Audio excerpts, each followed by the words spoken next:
From Argosy magazine, November 1971, Atlantis. The legend is becoming fact. Recent discoveries on the seafloor off Bimini and Andros Islands.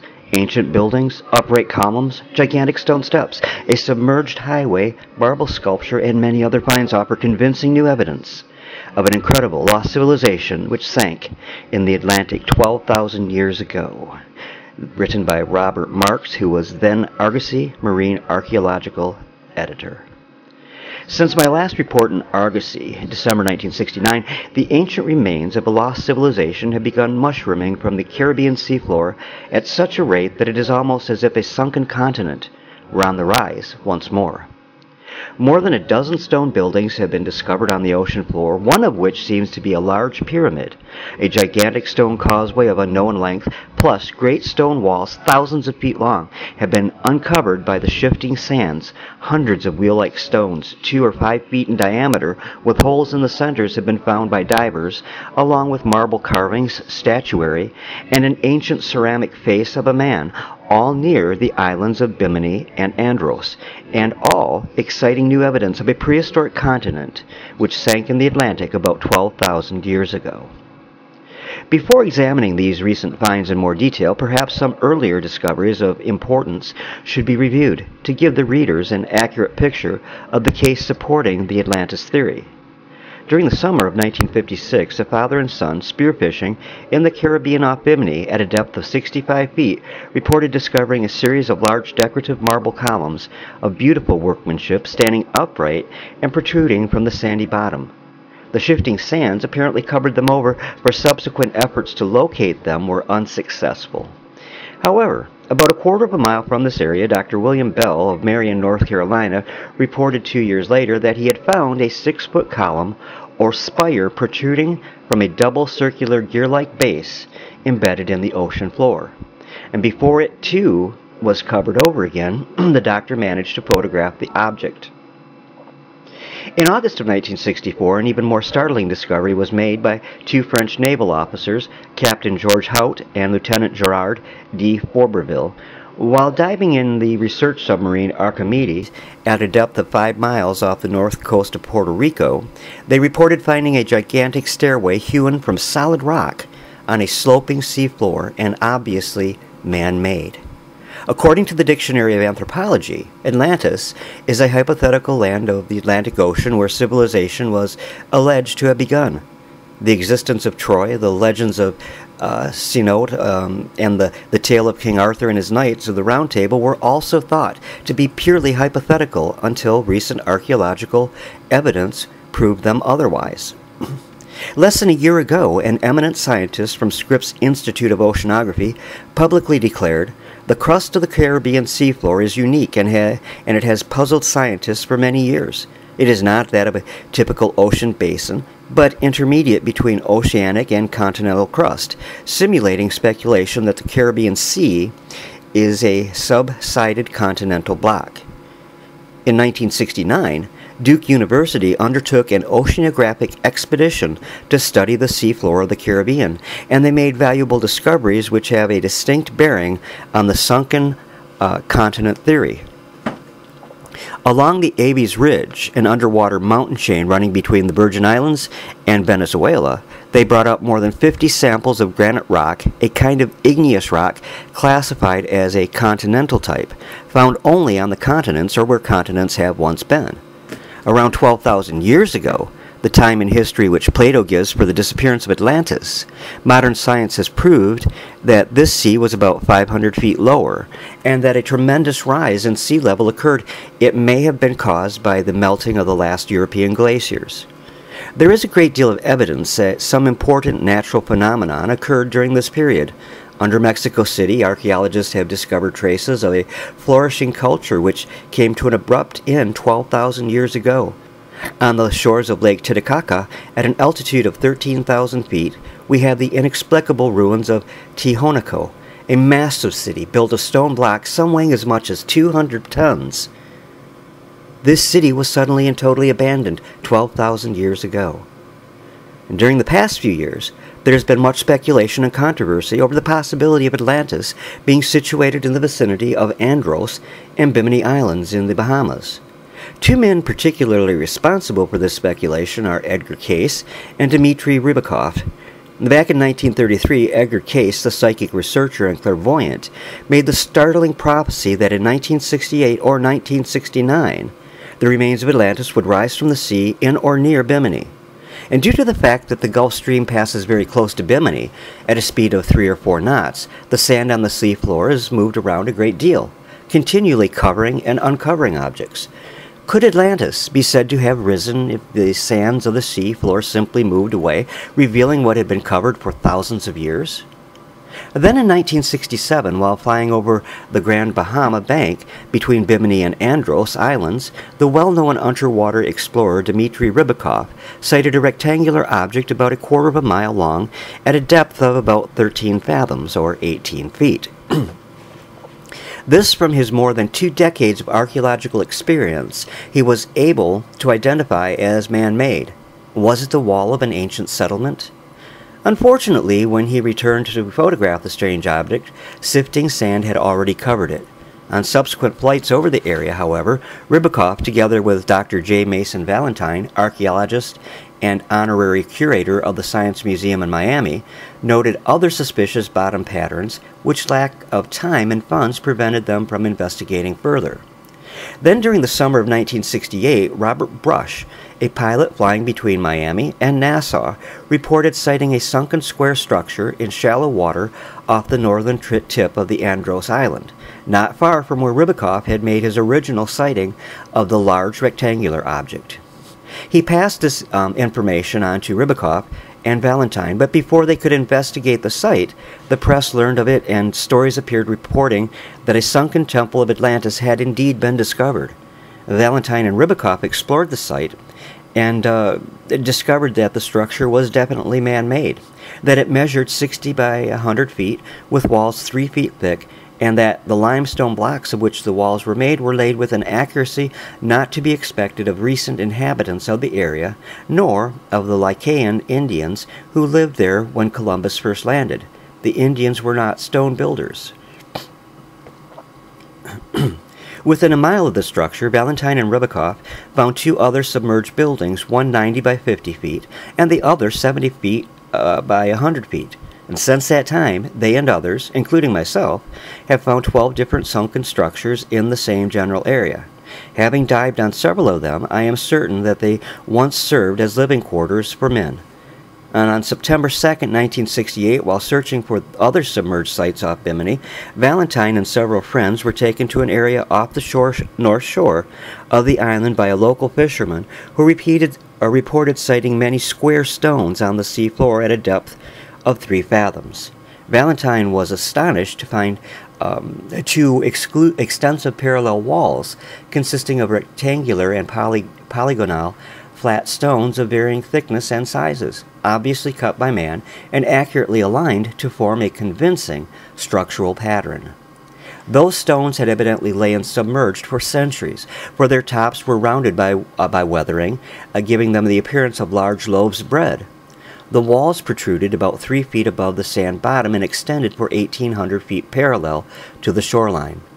Before the walls were covered over by sand several months later, Valentine and Rybakov managed to make a photographic mosaic of them for various scientists to inspect. Most were in agreement that due to their uniform squareness, which does not occur in nature, these monolithic blocks appeared to have been cut by man. Dr. Carl Holm, head geologist of Global Oceanics, stated that there was little doubt that the blocks were man-made. Rather than get caught up in the Atlantis controversy, Valentine and Rybakov had hoped to keep the discovery of the walls a secret. However, news soon spread and they found themselves associated with members of the Edgar Cayce Foundation.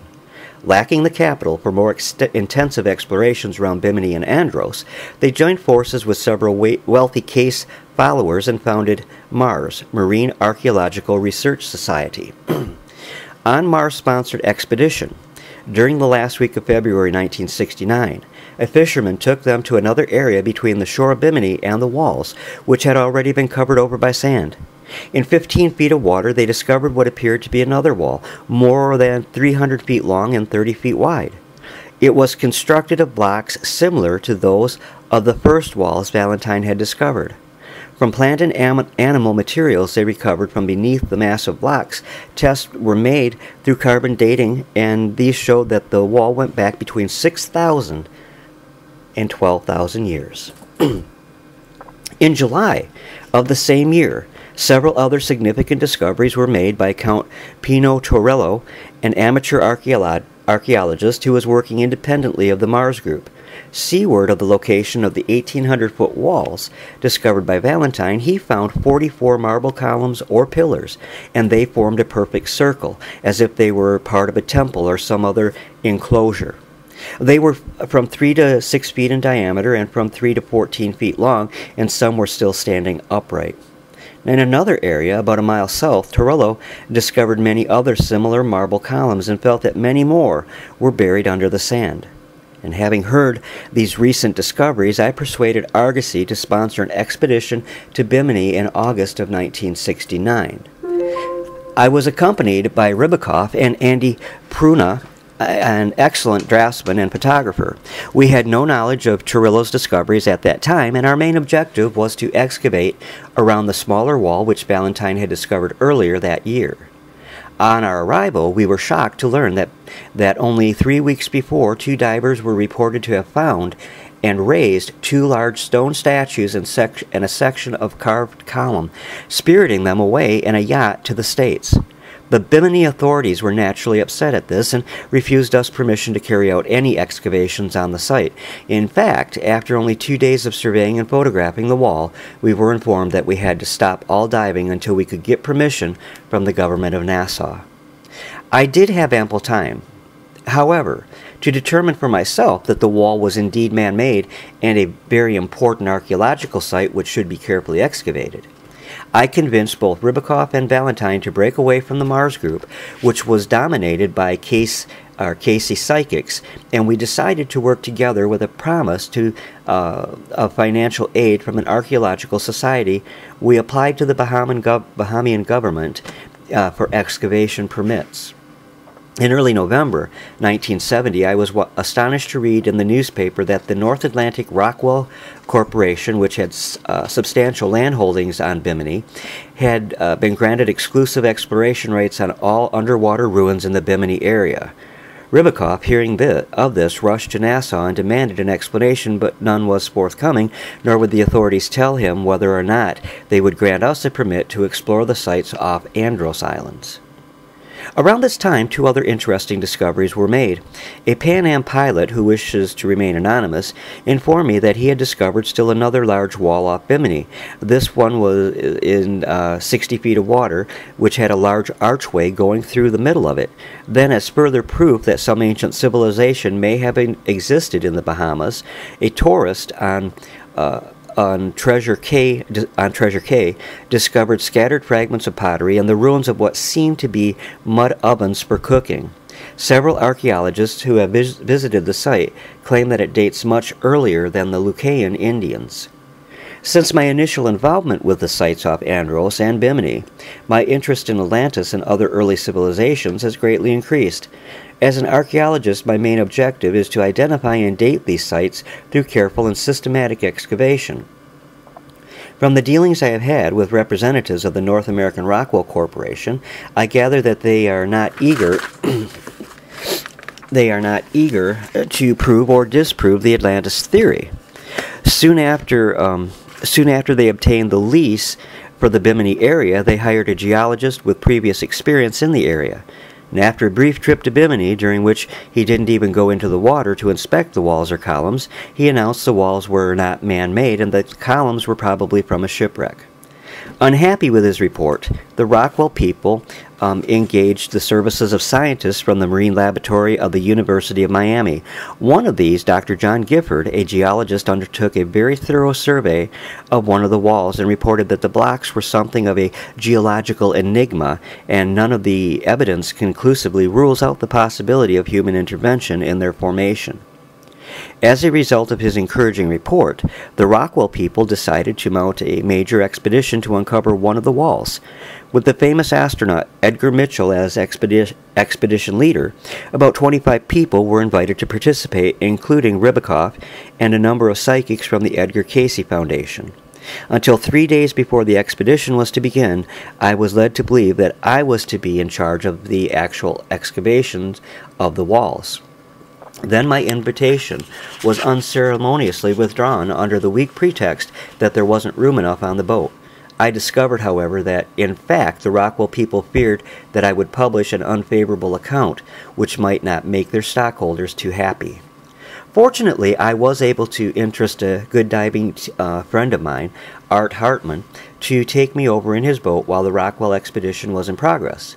Their salvage vessel, the Venture, was anchored over one of the walls where just a month earlier Ribicoff reported sighting 16-foot-high pillars holding up some of the massive 15-ton blocks.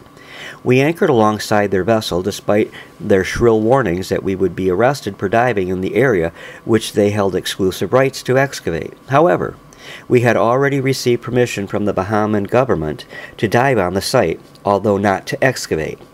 In any case, nature had already done the excavating, as the bottom was clear of all sand.